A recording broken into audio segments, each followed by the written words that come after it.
stories that people don't pay attention to, stories that are forgotten, voices that are too silent and aren't given a platform.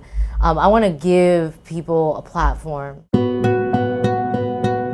My name is Trinh. I am a photographer and photojournalist. I was born in Southern California. My parents were Vietnamese refugees. They fled the Vietnam War after the fall of Saigon. Most of my childhood was Orange County, California, and up until I moved to New York, which was back in 2008. Growing up, I loved to draw, when I was a kid. I loved doing photography and just doing a lot of creative projects.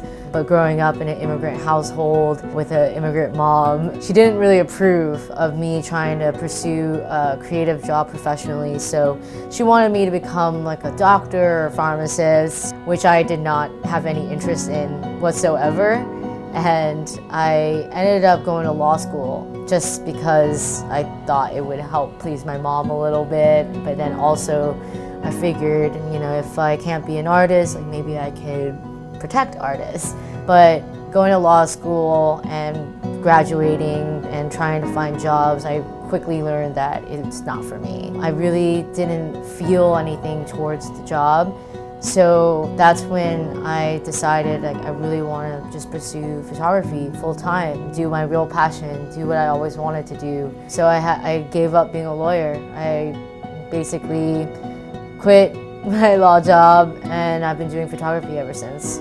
So in the beginning, when I was really depressed about trying to find a job and I couldn't find anything, I started thinking about documenting protests because I was very involved in the community and the activist world here in New York. I was very involved in Occupy Wall Street in 2011. So looking back at the time that I spent during Occupy, I really disliked the media portrayal of activists and protesters, and I thought that they portrayed them very negatively, whereas just from my personal experience being at these protests, I know that people come from all different backgrounds, races, religions, educational backgrounds, cultural backgrounds.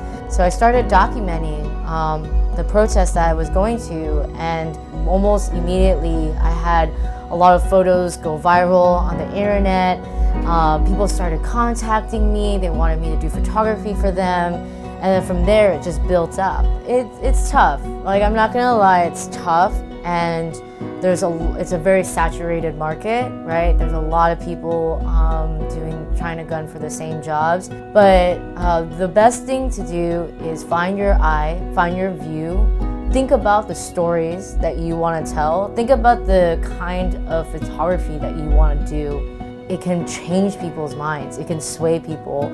It can impact people on a personal, emotional level, which I think is so important. And it's why photography has become a medium that so many people love to follow. And all these other social media blogs, we're able to share our photos with the world, and that's so meaningful. That's so meaningful that we can get into a glimpse into the lives of other people that live across the world from us. Otherwise, we would never know, right? So photography gives that perspective for people, and to me, it's a way to tell these stories. It is visual storytelling in its best form.